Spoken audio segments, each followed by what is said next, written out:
अस्सलाम वालेकुम। प्रोग्राम में आपको खुशामदीद। मैं हूं मसूद रजा। आज 27वीं आईनी तरमीम का बाकायदा हमें पता चल गया है बिलावल भुट्टो जरदारी साहब के ट्वीट से कि हुकूमत ने फैसला किया है। इस तरमीम में क्या क्या कुछ है इस पर बात होगी। साथ ही साथ आज DGISPR की सीनियर सहाफ़ियों से मुलाकात हुई और उसकी प्रेस रिलीज जो सामने आई है वो बड़ी तशवीशनाक भी है और साबित भी करती है कि पाकिस्तान न सिर्फ अलर्ट है, बाखबर है, बल्कि अपने दुश्मनों को पहले से चेतावनी भी दे रहा है, उनको वार्न कर रहा है कि अगर तुमने अब कोई हिमाकत की तो पहले से ज़्यादा बड़ा रिस्पॉन्स तुम्हें मिलेगा। आज DGISPR ने बताया कि भारत की तरफ से ये खबरें हैं कि वो समंदर की तरफ से पाकिस्तान पर कोई फॉल्स फ्लैग ऑपरेशन करना चाहता है और अगर ऐसा उसने किया तो उसे भरपूर जवाब दिया जाएगा। अफगानिस्तान के हवाले से भी एक नुकाती एजेंडा है पाकिस्तान का, उसी को आज दोहराया गया कि अफगानिस्तान की ज़मीन पाकिस्तान के खिलाफ दहशतगर्दी के लिए इस्तेमाल ना हो। इसके अलावा जो पाकिस्तान के अंदर सरहदों के अंदर जो मामलात हैं, चाहे वो स्मगलिंग से मुताल्लिक हों, चाहे वो पोस्ट की काट से मुताल्लिक हों, तमाम ही चीज़ों पर बातचीत हुई और ब्लैक इकॉनमी को बहुत अच्छी तरह से डिस्कस किया गया जो दहशतगर्दी के लिए इस्तेमाल करते हैं दहशतगर्द। तो बहरहाल ये एक अहम मामला है, इस पर किसी और दिन तफसील से बात करेंगे क्योंकि ऑनगोइंग ये एक मामला है अफगानिस्तान और इंडिया पाकिस्तान के जो ताल्लुकात हैं इस रीजन के। आज सबसे अहम खबर यही है कि 27वीं आईनी तरमीम जिसका बहुत अरसे से इंतज़ार था तो फिलहाल बहरहाल वो अब सामने आ गई है। कादिर खान मंदूखिल साहब मेरे साथ बैठे शाबाश दे रहे हैं क्योंकि हम काफ़ी अरसे से इस पर बात करते रहे जब ये बात बहुत ही अंदर खाने कहीं मौजूद थी। तो ज़्यादा मैं आपका वक्त नहीं लूँगा, सिर्फ ये आपको बताना चाहता हूँ कि जहाँ वज़ीर आज़म साहब ने बिलावल साहब से हिमायत मांगी है, जहाँ हुकूमती इत्तेहाद जो है वो इस तरमीम के लिए सर जोड़ के बैठने वाला है, वहीं अपोजिशन यानी तहरीक इंसाफ ने इसको बिल्कुल रद्द कर दिया है। असद कैसर साहब कह रहे हैं कि 26वीं आईनी तरमीम के जख्म भरे नहीं कि आपने दोबारा से एक 27वीं आईनी तरमीम आप लेकर आ रहे हैं और इसमें जो अदलिया से मुतालिक मामला हैं उस पर उनको गहरी तशवीश है। और उन्होंने कहा कि क्योंकि उनके मुताबिक ये हुकूमत फॉर्म 47 की हुकूमत है तो इसको इखलाकी तौर पर ये इख्तियार नहीं है। बहरहाल ये इखलाकी बातें तो साइड पर रह जाती हैं जब एक हुकूमत है, पार्लियामान है, सब कुछ चल रहा है और आप भी उस पार्लियामान का हिस्सा हैं, सूबे में भी आपकी हुकूमत है, तो आपने इस निज़ाम को कबूल किया हुआ है तो फिर इस निज़ाम में जो कुछ हो सकता है हुकूमतें जो कर सकती हैं उसका मुकाबला आपने पार्लियामेंट के अंदर ही करना है। बहरहाल तो कादिर खान मंदूखिल साहब स्टूडियो से मेरे साथ मौजूद हैं। सर बहुत शुक्रिया आपका। हुज़ैफ़ा रहमान साहब मुशीर हैं वज़ीर आज़म के, रहनुमाए मुस्लिम लीग उनके, सर बहुत बहुत शुक्रिया। हुज़ैफ़ा साहब आपका भी। फैसल चौधरी साहब थोड़ी देर में हमारे साथ होंगे, तहरीक इंसाफ से आपका ताल्लुक़ है। कादिर खान मंदूखिल साहब, सबसे चाहे असद कैसर हूँ, चाहे अली ज़फ़र हूँ या कोई भी, सबकी नज़रें पीपल्स पार्टी के ऊपर है कि आईनी तरमीम आ रही है अदालतों के मुतालिक। पहले भी आपने कोशिश करके अलग अदालत बनने के बजाय एक बेंच में उसे समो दिया था, तो इस दफ़ा फिर नई अदालत की बात हो रही है। मूड क्या है पार्टी के अंदर? ठीक है, अभी तो एग्जैक्ट ECC होगी, मूड क्या है? देखिए मसूद रजा साहब, आइन का आर्टिकल 239 ये इजाज़त देती है कि आप किसी भी वक्त, किसी भी साल, किसी भी लम्हे आप एक ने 1000 मरतबा आप अमेंड कर सकते हो अगर आपके पास 2/3 मेजॉरिटी हो। नहीं हो तो नहीं होगा। नंबर एक बात, ये जो नए नए सियासी बोने आए हुए हैं ये कहते हैं कि हमारी नज़रें पीपल्स पार्टी के ऊपर है। एक तरफ तो आप गालियां देते हैं, दूसरी तरफ जब आप फंस जाते हो, मैं गलत सख्त लफ्ज़ इस्तेमाल नहीं करूँगा कराची वाला, जब आप फंस जाते हो तो आप कहते हैं पीपल्स पार्टी की नज़रें। और ये इस नए बोने को देखो, समझे ना, ये वकील है, इसको तो सियासत काली बेते नहीं पता, ये मैदान में उतरा है, असद कैसर के मैंने मुस्तरद कर दिया। अब इसके लिए मैं क्या लफ्ज़ इस्तेमाल करूँ? इससे बड़ा जहल कोई है? अभी मसौदा आया ही नहीं है, अभी देखा ही नहीं है, कह रहे मैं मुस्तरद। भैया आप होते कौन मुस्तरद करने वाले? आपने 26वीं तरमीम ना करते हुए भी हाँ की है। क्या रऊफ हसन का ये बयान रिकॉर्ड पे मौजूद नहीं है कि ये तो मसौदा ही हमारा है? क्या गौर खान साहब का बयान रिकॉर्ड पे नहीं है जिन्होंने कहा कि मसौदा बेहतरीन है, सिर्फ हमने खान से इजाजत लेनी है? अब जब खान के पास जेल गए उन्हें दिए मोटी मोटी गालियां कि कमबख्तों मुझे जेल से रहा करो, तुम लोग किस चक्कर में पड़े हो। सवाल यह है अभी मसौदा आईन ही कह रहे मैंने मुस्तरद कर दिए। आईन जब इजाजत है तो आप कौन होते हैं मुस्तरद करें? दूसरी बात, मैं इससे पहले भी कई शो में, आपकी शो में भी जब भी आपने सवाल किए मैंने कहा कोई भी तरमीम आ सकती है, बिल्कुल ठीक है ना। अब सवाल ये कि ये तरमीम अभी जो है ना मैदान में उतरा ही नहीं है। 2 दिन बाद जब 6 नवंबर को हमारी इजलास है सेंट्रल एग्जीक्यूटिव कमेटी का, ये जो बिलावल साहब वो सामने चीजें रखेंगे जो वज़ीर आज़म साहब के सामने, उस पर डिस्कस होगी। अगर हमारी सेंट्रल एग्जीक्यूटिव कमेटी ने पास किए या उसमें, लेकिन मैं एक चीज बताऊं, पास फेल नहीं होती है। जो एक आइन अमेंडमेंट आता है, क्योंकि मैं इस कमेटियों का हिस्सा रह चुका हूं, स्टैंडिंग कमेटी असेंबली का, वहां पे डिस्कशन होती है। अच्छा आप ऐसा करो मसूद रजा साहब, ये पेन इधर रख लो, वो कागज उधर रख लो, ये कप उधर रखो, ऐसी उसमें तजावीज आती है। फिर जो मुतफ़क़ा तौर पे सबके एक तजावीज, मुतफ़क़ा तौर पे एक चीज होती है, वो पास हो जाती है। तो ऐसे हवा में मैं मुसरत करता हूँ। इसलिए है कि आपने 26वीं आईनी तरमीम में हिमायत नहीं की थी कि अलग आईनी अदालत बने। वो तारीख बताऊं, ठीक है। मिसाल की जमहूरियत में बीबी शहीद नवाज शरीफ साहब के दस्तखत इमरान खान साहब समेत मौलाना साहब ने इनडायरेक्ट उसको ओके किया है। उसमें लिखा गया है कि आईनी अदालतें अलग होनी चाहिए। अब चूंकि पीटीआई और मौलाना साहब ने जिद की है, तो पीपल्स पार्टी और नून लीग ने अपने आप को एक स्टेप जो है ना वो नीचे कर दी कि ठीक है, अगर आप कहते हो अदालत उनके कहने पर, तो आपके सामने ही बात है, आपके सामने डिस्कशन है पूरा उनके मुतालबे पे कि इससे कोई अदालत अदलिया जो है वो मजीद कमजोर तो नहीं होगी ना। देखिए मैं एक चीज बताऊं आपको, मेरे मुंह क्यों खुलवाओगे अदालत के बारे में? नहीं, दुनिया में ये वो मेरी बात सुनो, दुनिया में 141 नंबर पे खुदा की कसम रोना आता है कि ये अदालतें। मेरे केस सिंह कोर्ट में एक जज के पास लगा हुआ था, 4 साल 4 महीने बाद बारी आई। मेरा जो जूनियर था, मैं असेंबली में मसरूफ था, वो इधर उधर हो गया, 5-7 मिनट लेट हो गया, डिसमिस। वो भाई आप उसका तारीख नहीं देख रहे हो, आप डायरी नहीं देख रहे हो कि ये 4 साल 4 महीने बाद लगा हुआ है केस। अच्छा उसको भी छोड़िए, एक और केस था मेरा चल रहा था, एक मर्डर केस में कंप्लेंट की तरफ से था। 4 साल बाद वो जज रिटायर हो चुका है, उसने कहा कि ओहो ये तो हमारी अदालत में नहीं है, ये तो शरीयत कोर्ट में जाएगा, अच्छा हो जाएगा। मैं एक चीज ये बताऊं आपको, आज की तारीख में, आज सुबह भी मेरे एक केस में जो सजा याफ्ता केस में मुलजिम की तरफ से आज 4थी मरतबा आधी आर्गूमेंट हो गई, टाइम खत्म, आधी 4थी मरतबा। मैंने चीफ जस्टिस साहब को बोला जो अभी इसकी अदालत में, तो मैंने कहा सर आप मुझे बताओ कि आज 4थी डेट आप दे रहे हो, आधी, यानी वो जो शुरुआत है वो अलग है। ये सारे मामला तो हैं, मैं बताऊं, लेकिन क्या ये ठीक हो जाएंगे? मैंने चीफ जस्टिस साहब से कहा, उसने एक बड़ा खूबसूरत जवाब दिया। उसने बोला चल तो रहे, अब चूंकि टाइम नहीं है, 1:30 बज चुके थे, इस वजह से उन्होंने कहा कि अगली डेट पे बाकी सुन लेते। तो कहने का मतलब है कि आईनी अदालतें अगर अलग हो जाए तो ये सारा जो क्रिमिनल केसेस, ये सजा आता है, वो एक तरफ हो जाएंगे, ये अलग हो जाए। क्योंकि सारा दिन मैं माजरत के साथ जो हमारे साइबर क्राइम है, ये वही केस उठाते हैं, कोई लड़की का, कोई एक्ट्रेस का, कोई इसका केस होता है, वो बड़ा हाईलाइट, वो फलाने एक्ट्रेस ने ये कहा, आम जो लोग है उसका केस नहीं सुना जाता। ये तो बड़े मसाइल है क्रिमिनल जस्टिस सिस्टम के, और ये नई तरमीम आ रही है तो इसमें पुलिस बातें हो सकती है ना। हाँ, इसमें पुलिस ऑर्डर की भी बात हो रही है, सब कुछ हो रहा है, लेकिन खदशात जो है, हुज़ैफा साहब बहुत शुक्रिया आपका भी। ये बताएं कि ये कहा जा रहा है कि अदलिया को कंट्रोल करने की कोशिश हो रही है, इसमें कहां तक उनकी बातों में सदाकत है, इस पर जरा रोशनी डालिएगा।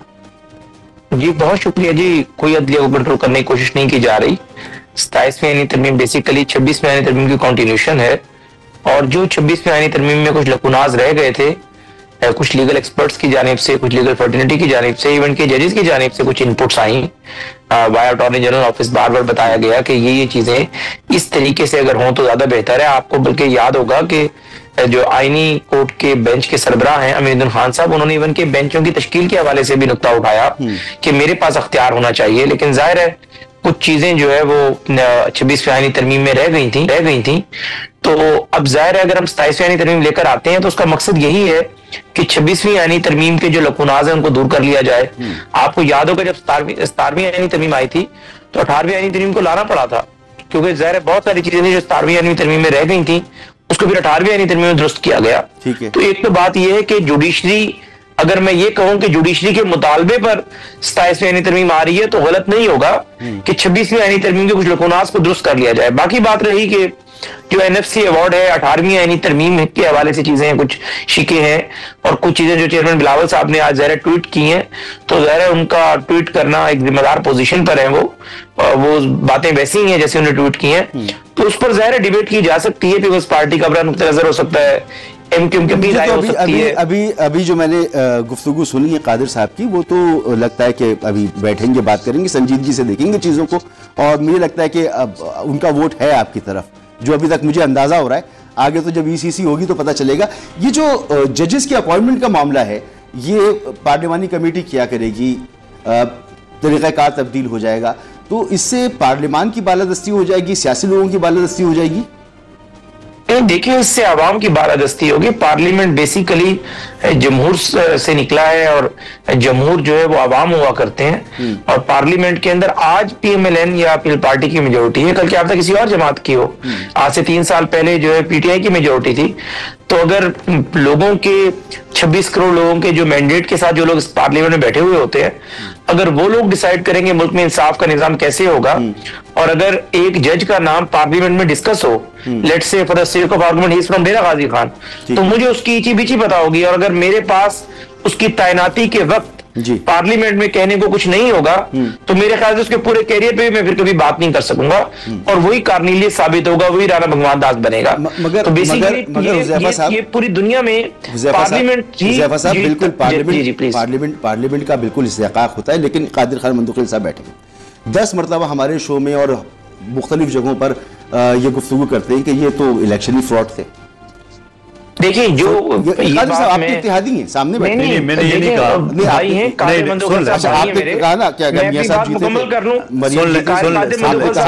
आपको खुद हराया गया, आप अपनी बात करते हैं। अच्छा, मुझे कंप्लीट सुनने देना।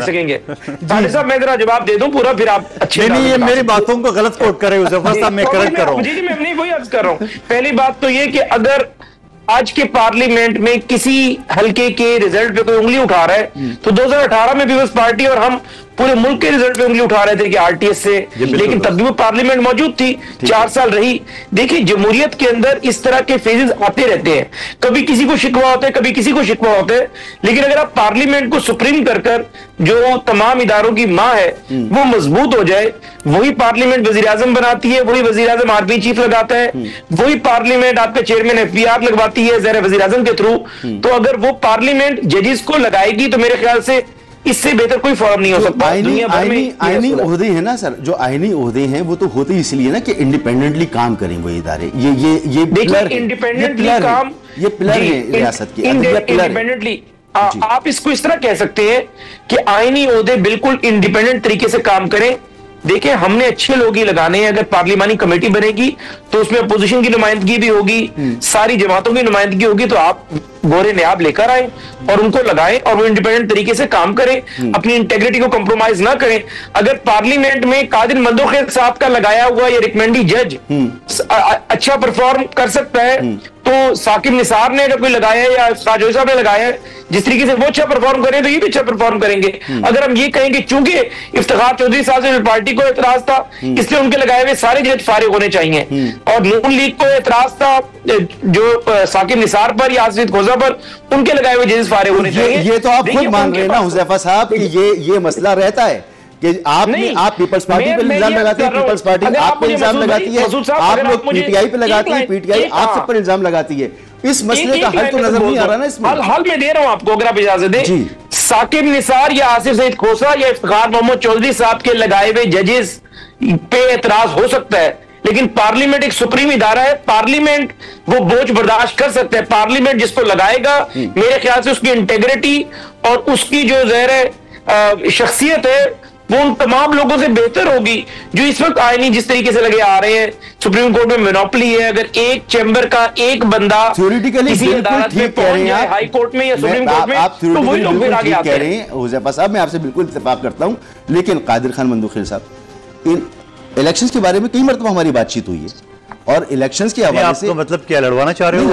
साहब के साथ बड़ी अच्छी गुफ्तगू चल रही है। बड़ी अच्छी गुफ्तगू चल रही है। कादिर मंदोखिल साहब की वैसे इज्जत करता हूं, ऐसी बात नहीं। जज्बात में बहुत सारी बंदा कर देते हैं, हम भी कर देते हैं, लेकिन इस वक्त आईनी तरमीम की बात हो रही है। मैं भी ये कह रहा हूं 27वीं तरमीम बात कर रहे हैं, हम ये शरारत कर रहे हैं हुजैफा साहब, ये हमें कहीं और ले जा रहे हैं। हुजैफा साहब और हम तो बचपन के दोस्त थे ना, तो हमें तो पता है बहुत ही कूल माइंडेड आदमी है, बहुत समझदार आदमी है। साहब के सामने बच्चे हो आप, कैसे बचपन के दोस्त हो? नहीं, आपको क्या लगता है? बहुत नौजवान है, बहुत चलो 27वीं की बात कर रहे हैं हम। तो भाई कादिर मंदोखिल साहब हमारे भाई हैं, आप उनसे कोई लॉजिकल सवाल करें, इससे आगे निकल के। मैं लॉजिकल नहीं कर रहा हूं ना, बार-बार कही हुई बात को ही यहां पे सामने रख रहा हूं ना। जब ये मसला आता है, आप खुद मानते हैं कि जी ये कौन सी पार्लियामेंट, कहां की पार्लियामेंट, आपको हरवा दिया, फिर आप कई मरतबा आपने कहा पंजाब से कौन जीता, मियाँ साहब पर आपने बात की, मरियम साहिबा पे आपने बात की, आपने बहुत से लोगों, कराची की सारी नशिस्तें एमक्यूएम को कैसे मिल गई आप खुद ही बात करते हैं। तो इलेक्शन पर तो आपने ही सवाल उठाए। जब ऐसी पार्लियामेंट ये तरमीम लेकर आएगी तो लोग कहेंगे ना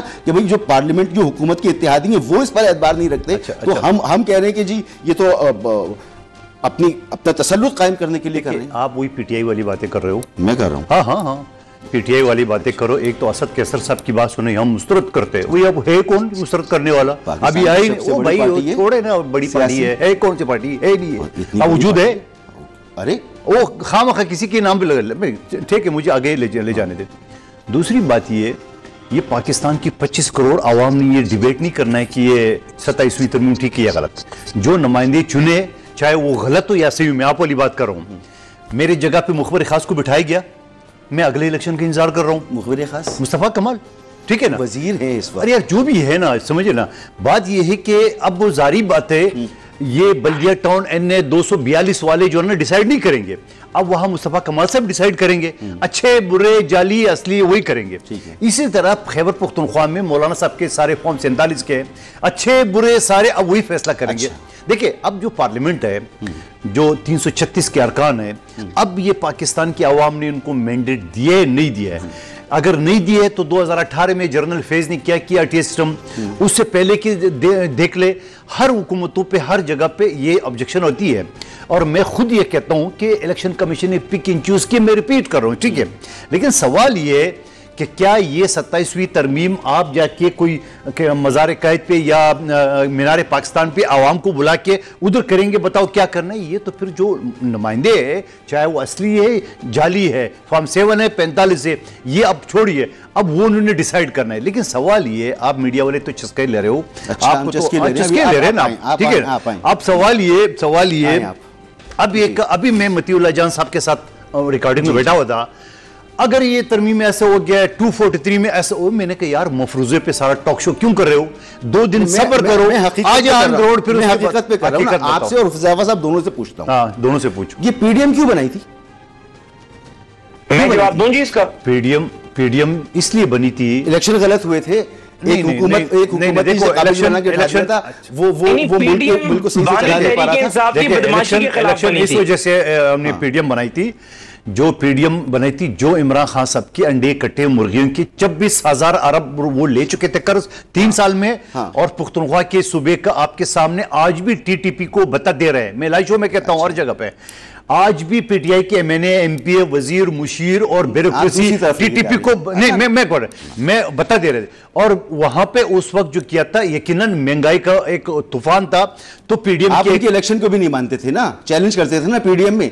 अच्छा आप नहीं मानते थे? एक जुमला, मुझे क्यों हम नहीं मानते थे, आप डिबेट क्यों ले जा रहे? हम नहीं मानते थे, मगर उसके बाद जो हमने काम किया है वो तो गैर जमहूरी नहीं थी। आइन के आर्टिकल 95 सेक्शन 1 के तहत आदम एतमाद की तहरीक पेश की है। मुझे अफसोस हुआ अगर उस वक्त आपके लिए गलत था, और आज से पहले तक आप कह रहे थे कि ये जो कुछ भी हुआ है गलत हुआ है, और आज कह रहे हैं कि नहीं जो भी है बस ऐसे ही है, ऐसे चलेंगे। मैं सरेंडर कर दिया। देखिए बताओ, सुन ले, पीपल्स पार्टी हमेशा ये कहती है अच्छे इलेक्शन है, बुरे इलेक्शन है, जनरल फेस के फॉर्म 47 जो भी है, 5 साल पूरे कर दो। मैं बैठा हूं आपके सामने, मुखबर खास को 3800 पे सीट दिया गया है, मेरे पास जो है बंडल पड़े हुए वोट के, लेकिन मैं कहता हूं चलो ठीक है, नहीं, वो अगर जिसने एमक्यूएम के कारकुनों को कत्लेआम में हिस्सा लिया, जिसने बल्दिया फैक्ट्री 259 लोगों को, मजदूरों को जिंदा जलाने वालों को प्रोटेक्ट किया, जिसने अल्ताफ हुसैन साहब को गालियां दी, जिसने एमक्यूएम खत्म करने की, आज वो बैठा हुआ है तो जाने दे, ठीक है। अगर अगले को पसंद है तो जाने दे, मैं कौन सा एतराज करना हूं? क्योंकि कुछ हाथ में नहीं है तो जाने दें यार, ये तो कोई उसूल। चल आप भी मशवरा दे, क्या करें? नहीं भाई हुज़ैफा साहब, मुझे ब्रेक के लिए कहा जा रहा है, ये जो पूरी जद्दोजहद थी, मुझे क्यों निकाला से लेकर और फिर पीडीएम और फिर जलसे और फिर लॉन्ग मार्च और फिर धरने, वो साथी वो किस लिए थी? इसीलिए तो थी ना कि निजाम में मदाखलत ना हो। आप लोग खुद ही आज से पहले कह रहे, मैं नहीं कह रहा, मैं तो कहता हूं जो भी सिस्टम हो, चाहे वो हाइब्रिड हो, चाहे वो जमहूरी हो, वो गैर जमहूरी हो, डिलीवर करना चाहिए। और मुझे इन तरमीमों में तो डिलीवर करने वाला मामला नजर आ रहा है। तो ये इतनी, सवाल मेरा सिंपल सा है कि पीडीएम की पूरी तहरीक चलाई, सब कुछ किया, तो क्यों किया था भाई? अगर ये सब कुछ ऐसे एक्सेप्ट करना था तो। एक ब्रेक के बाद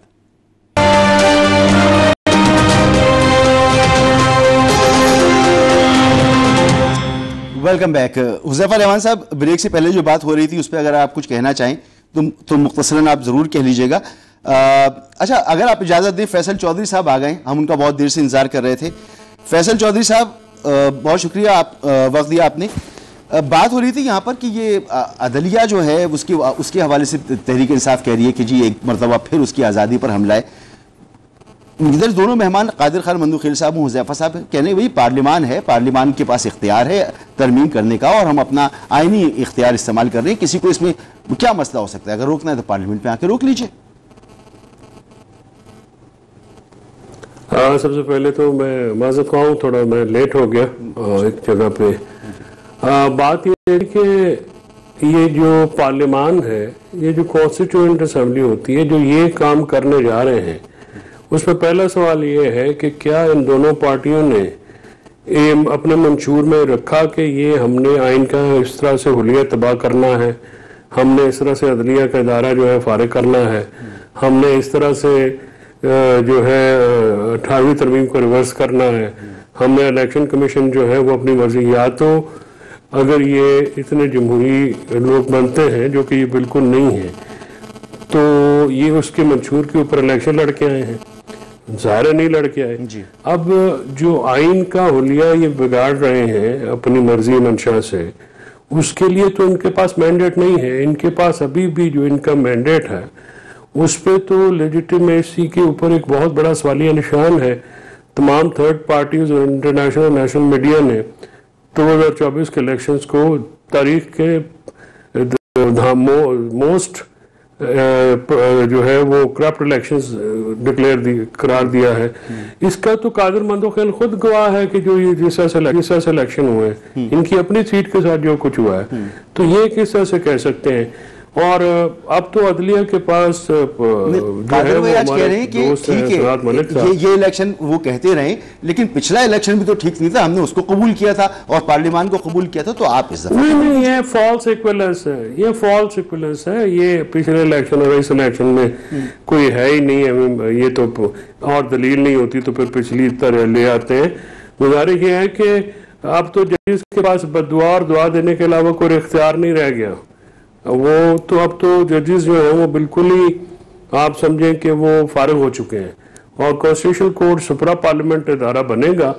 फिर आप वो जो 72 से 1973 से एक मुतफ़िका आइन जो कि कादिर मंदूखेल की पार्टी के बानी सरबरा जुल्फ़िकार अली भुट्टो साहब ने दिया, जिनके फलसफे से, जिनकी जद्दोजहद से, जिनकी नजरिए से आज की पीपल्स पार्टी का कोई ताल्लुक नहीं है, मगर उन्होंने दिया। और वो एक आर्गुमेंट और आया क्योंकि आपकी गैर मौजूदगी में बहुत सारी बातें हो गई ना, तो मैं चाह रहा हूँ आपके जल्दी जल्दी रख दूं, फिर हुज़ैफा साहब की तरफ भी चलूं।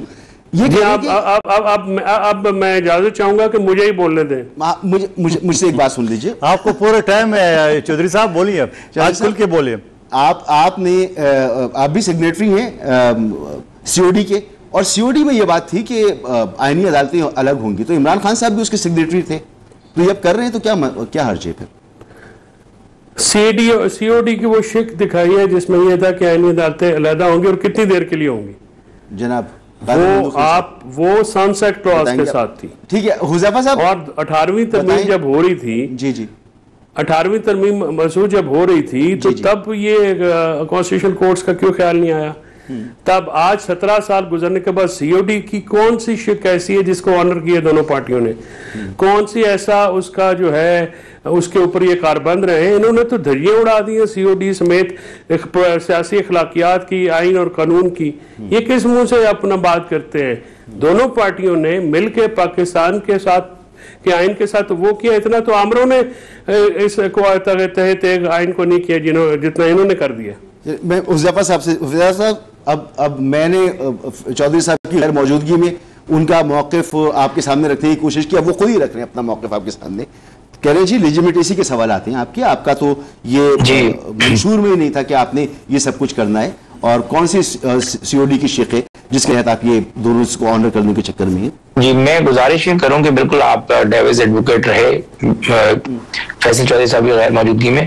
पहली बात तो आप बार बार कादिर मंदूखेल साहब से पूछ रहे थे, तो मैं उसका जवाब दे देता हूं कि पहली बात तो ये है कि ये पार्लियामेंट रहनी है, ये इदारा रहना है, हुकूमतें आएंगी चली जाएंगी। इस 27वीं तरमीम में ये आईनी शिफ्ट तो नहीं आ रही कि कादिर मंदोखेल साहब जो है किसी जज को लगाएंगे। पार्लियामेंट की एक कमेटी बनेगी, उसके अंदर अपोजिशन की नुमाइंदगी भी होगी, हुकूमत की नुमाइंदगी भी होगी, और वो मिलकर जो है जजेस की तैनाती का एक तरीकेकार जो है वो वजह करेंगे, और उसमें अख्तियार पार्लियामेंट के पास आ रहा है। आज इस पार्लियामेंट पर आपको एतराज है, आपसे मुराद है कि पीटीआई को एतराज है, कल की पार्लियामेंट पर हमें एतराज था, लेकिन अल्टीमेटली ये पावर, ये अथॉरिटी तो उस ऐवान के पास आ रही है ना, जो 26 करोड़ अवाम मुंतखब करती है। या कम से कम किसी बंदे को ये एतराज है कि जी ये बंदा जीता था, ये हारा था, रिजल्ट तब्दील कर दिया, फिर भी अवामी नुमाइंदे हैं। अगर एक बंदे ने 1,00,000 वोट लिए, उसके रनर अपने 70,000 वोट लिए, वो ये एतराज तो नहीं कर रहा कि ये बंदा किसी प्रोसेस का हिस्सा ही नहीं था। उसका एतराज ये कि मेरा रिजल्ट चेंज कर दिया गया। तो बात यह कि जाहिर है अगर आप इस तरह के अख्तियार को पार्लियामेंट के हवाले करेंगे कि वो जजेस की तैनातियां करे, अल्टीमेटली ये धांधली, ये चीजें भी कवर हो जाएंगी। और पिछली दफा आरटीएस था, इस दफा एक शिकवा फॉर्म 45-47 का है। तवक्को में करता हूं, बर्दाश्त करो। मैंने यही तो अर्ज किया था कि आपने यही सब कुछ जो 2018 में हुआ था उस पर तहरीक चलाई थी। और मैं बर्दाश्त कर लूंगा, मेरा भाई कादिर मंदोखेल की सीट वापस करो। बिल्कुल, कादिर मंदोखेल ज्यादती हुई होगी, मैं तो इस बात को बिल्कुल नफी नहीं करता, और जाहिर है उनकी सीट जो है उनको मिलनी चाहिए थी। वो आपकी उनके पास जो सबूत है, उनके नहीं, उनके जो सबूत है उनके पास, और जो हकाइक बयान करते हैं, मैं तो उसे निगेट नहीं कर रहा। अब इन्होंने बात की चार्टर ऑफ डेमोक्रेसी की, कौन सी शिफ्ट है? चार्टर ऑफ डेमोक्रेसी में वाज़े लिखा था कि आईनी अदालतें बनेंगी, लेकिन ये कहते हैं कि उसमें तय ये किया गया था कि आईनी अदालतें सिर्फ और 73 के आइन के अंदर जो अमेंडमेंट्स मुशर्रफ अदवार में हुई या जियाउल हक के अदवार में हुई, उनको हज़फ करने के लिए बनेंगे, और उसके बाद ये खत्म हो जाएंगी। पहली बात तो है कि 18वीं आईनी तरमीम जब आई थी तो पीपल्स पार्टी के ऊपर एक तलवार थी जुडिशरी की, और पीपल्स पार्टी ने जब 18वीं आईनी तरमीम भी की, ये हमें पता है और इन्हें पता है कि इन्होंने किस तरीके से की थी। अदरवाइज सुबह शाम ब्लैकमेलिंग मौजूद थी कि अगर ये ना किया तो हम इसको अंडू कर देंगे, अगर ये ना किया तो आईनी तरमीम हम कलअदम करार दे देंगे। उस वक्त जो है फवाद चौधरी साहब पार्टी का हिस्सा थे, जानते हैं सारी चीजों को। तो वो उस तलवार के दस्ते पर आपका भी तो हाथ था? नहीं, जो भी देखिए, मैं हकाइक बयान कर रहा हूं, मैं कोई निगेट नहीं कर रहा जो बात आप कर रहे हैं। अब बात यह है कि अगर पिछले 15 सालों में यह एहसास हुआ कि आइन की गलत तशरीहात होती रही हैं, 62-63 की गलत तशरीह हुई है, पीटीआई ये कहती है कि हमें बल्ले का निशान खींचा गया, उसकी गलत तशरीह हुई है, तो इस हवाले से अगर आईनी अदालत परमानेंट बना दी जाए। और कादिर मंदोखेल साहब बड़ी खूबसूरत बात कर रहे थे कि क्रिमिनल और प्रोसीजर जो सिविल के केसेस हैं, वो दोनों जो है अगर सुप्रीम कोर्ट के अंदर, हाई कोर्ट्स में उन पे फोकस कर लिया जाए तो बहुत सारे लोगों को इंसाफ मिल सकता है। मसला तो दीवानी के बारे में जुडिशरी का सबसे संगीन है, दीवानी के बारे में मशहूर है कि दीवाना कर देती है। का है, वहां से काम शुरू करना चाहिए था ना, आप ऊपर से काम शुरू करें। चलो ठीक है, मैं मान लेता हूं, मैं जुडिशरी का जरूर है मसला जी, लेकिन टॉप से नीचे की तरफ आपने चीजों को ठीक करना है। सिविल अदालत अगर फॉर एग्जांपल स्टे ना दे, हाईकोर्ट से स्टे ले लेते हैं, सिविल अदालत का स्टे तो अच्छा बात सुनो, मैं प्रैक्टिसिंग लायर रहा हूं, सिविल अदालत का स्टे तो फिर भी दूसरी चौथी पेशी पे बंदा जाके खारिज करवा आता है। हाई कोर्ट की पोजीशन तो ये है कि आपने स्टे लिया, उसके बाद डेट इन ऑफिस हो गया, 2-3 साल गरीब आदमी तो हाई कोर्ट की जजेस बनाए ना, जजेस बढ़ाए, अदालतें बनाए, बेंच बढ़ाए। जजेस की वजह नहीं है, वजह ये है कि आपने बेसिकली जजेस जो है वो बिजी होते हैं सियासी केसों को देखने में, कॉन्स्टिट्यूशनल केसों को देखने में, जिन केस पे हेडलाइन बनती है, जिन केसेस मेरे ख्याल में अगर डेटा निकाला जाए तो सियासी केसेस इतने ज्यादा नहीं है जितने केसेस वो होते हैं। बहरहाल चलें, आप ये फैसला कर लें, लेकिन फिर भी अभी हुज़ैफा साहब ने कहा और आप भी कह रहे हैं कि जी ये आइन की बालादस्ती होगी और अवामी नुमाइंदे फैसला करेंगे। ये अवामी नुमाइंदे जो अभी पार्लियामेंट में बैठे हुए, ये इलेक्शन कमिश्नर को तो लगा नहीं पा रहे।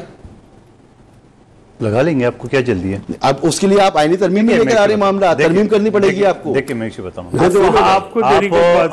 आप खामखा आज जो है ना वो शर फैला रहे हो, अरे किसी तरीके से लड़वा रहे हो सबको और कुछ नहीं। देखिए मैं ये आपका स्टूडियो है, आपके पास इख्तियार है 6 महीने बाद आप कह रहे हैं या ऐसे नहीं ऐसे कर दें। तो इसी तरह जो आइन है उसमें अगर मैं आपको मिसाल देता हूँ, अभी वज़ीर आला खैबर पख्तूनख्वा ने इस्तीफा दिया गवर्नर को, कुछ ये कहते थे, तशरीह करते थे कि जब तक गवर्नर इसकी मंजूर नहीं करेगा तब तक नया वज़ीर आला का प्रोसेस नहीं होगा। वो अगलों ने कर दिया, बोलो नहीं हमने भेज दिया, खत्म बात। नंबर 1। दूसरा आर्टिकल 200, ये दोनों वकला साहिबान जानते हैं, जब सदर पाकिस्तान के पास इख्तियार है वो किसी सूबे से जज ट्रांसफर कर सकता है, तो अब हम कहाँ मौजूद थे, ये ट्रांसफर तो कर सकते हैं, मगर ये बताओ कि वो वहां से उसकी सीएनआरटी शुरू की या इस्लामाबाद हाई कोर्ट से शुरू की, फिर एक जजमेंट आ गया। तो इसी तरह आइन के अंदर कोई जो अबाम होता है वो तो आप हर वक्त कर सकते हो, हर साल कर सकते हो, हर 6 महीने बाद कर सकते हो, तो उसमें बुराई क्या है? नहीं तो हम वही तो इसमें बुराई क्या है? मैं एक चीज अब देखिए ना, इस रजिस्ट्रेशन का मसला जब बिलावल साहब ने ट्वीट किया तो इसीलिए किया ना कि कौम इस पर बहस करे, टॉक शो तो रहे, हम लोग बात करें, आप कह रहे शर फैला रहे हो, आप सवाल पूछो तो नहीं आप कहीं और ले जा रहे हो।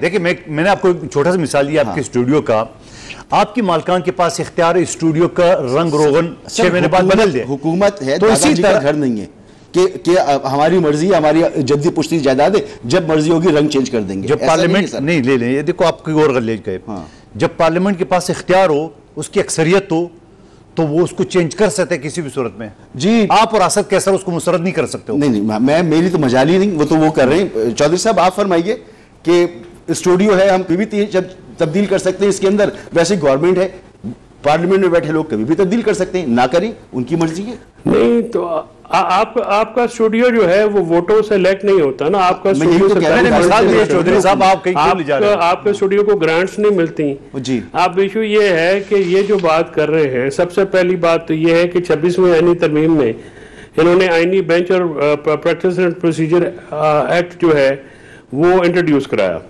आप मुझे ये बताइए कि वो इस्लामाबाद हाई कोर्ट में, लाहौर हाई कोर्ट में जो सबसे बड़ी हाई कोर्ट है पाकिस्तान की, और केपी में और बलूचिस्तान में, 4 जगहों पे उनका इतलाक ही नहीं है। ये कैसी कानून साजी है जिसका इतलाक आप पिक एंड चूज पे करते हैं, और वहां पे सिंध हाई कोर्ट में है और इधर सुप्रीम कोर्ट में, और अब उसके जो आप अपनी टीम से कहिएगा डाटा निकालें कि जब से ये कॉन्स्टिट्यूशनल बेंचेस बने हैं इन हाई कोर्टों में, तो सिविल और क्रिमिनल के कितने केसेस जो हैं वो डिस्पोज ऑफ हुए हैं। लाहौर हाई कोर्ट में अब सूरत हाल ये है कि ना वहाँ पे प्रैक्टिस एंड प्रोसीजर है, ना वहाँ पे आईनी बेंच है, और वहाँ पे रिट जो है वो लेते नहीं है, हाई कोर्ट वो सुनती नहीं है, उस पर एतराज लग जाता है। यानी कॉन्स्टिट्यूशनल जो एक पावर है जिसको भी डाइल्यूट करने जा रहे हैं इसमें आर्टिकल 199 में, आप गुजारिश ये है कि इसके आप ये कह रहे थी कि सिविल और क्रिमिनल के केसेस जो हैं वो कितने आपने डिस्पोज ऑफ किए सुप्रीम कोर्ट में, यही बहाना बनाया था ना कि जी बहुत ज्यादा केसेस की ये है वो है। मैं जवाब देता हूं चौधरी साहब, इनकी जो बदनीति ये है कि ये पार्लियामेंट को इस तरह से इस्तेमाल करते हैं जैसे रेवेन्यू के क्लर्क को इस्तेमाल किया जाता है। उसके लिए मसूद साहब पहली बात यह है कि जब आइन को चेंज करना हो तो फिर आपको अवाम से मैंडेट लेना पड़ता है। अभी मेरे भाई उज़ैफा ने कहा जी कि जिन्होंने 70,000 लिए थे उसको लाख पे जिता दिया तो क्या हो गया। यार कोई जो इलेक्शन जीता है, इलेक्शन में ये नहीं कहा क्या हो गया, फॉर्मूले के तहत आपका केस ये है, मैंने ये नहीं कहा क्या हो गया, मैंने कहा आपने कहा ना कि प्रोसेस में जो है वो हिस्सा लिया। यार ऐसे थोड़ी जो हार गया है, ये एडमिशन है कि जो हार गया उसको 17 सीटें टोटल आपकी नहीं है, आपकी क्या थे सर पूरी लाहौर आप हार गई है, उसके बावजूद आप इम्पोज हुए जब आपके पास विल ऑफ पीपल ही नहीं है, इसीलिए तो आप हवा में हैं, इसीलिए तो आपके पाँव जमीन पे नहीं खड़े नहीं हो सकते आप, क्योंकि जमीन दलदली है। मेरा बिल्कुल दिल नहीं चाह रहा कि ब्रेक लूं, बड़ी अच्छी रिदम मिल रही है लेकिन मजबूरी है, ब्रेक लेना पड़ेगा।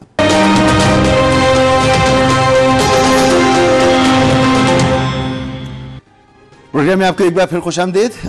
बुध के रोज सदर मुमलिकत ने कौमी असम्बली का इजलास तलब कर लिया है, उसके अगले दिन पीपल्स पार्टी की CEC की मीटिंग होगी, देखना होगा क्या फैसले करती हैं सियासी जमातें। बहरहाल ये एक बहुत ही अहम मौका है जब एक बार फिर आइन में तरमीम होने जा रही है। प्रोग्राम में वक्त खत्म हो गया है। कादिर मंदूखिल साहब आपका बहुत बहुत शुक्रिया, फैसल चौधरी साहब आपका बहुत शुक्रिया, हुज़ैफा रहमान साहब आपका बहुत शुक्रिया। मुझे दीजिए कल तक के लिए इजाज़त, अल्लाह हाफ़िज़।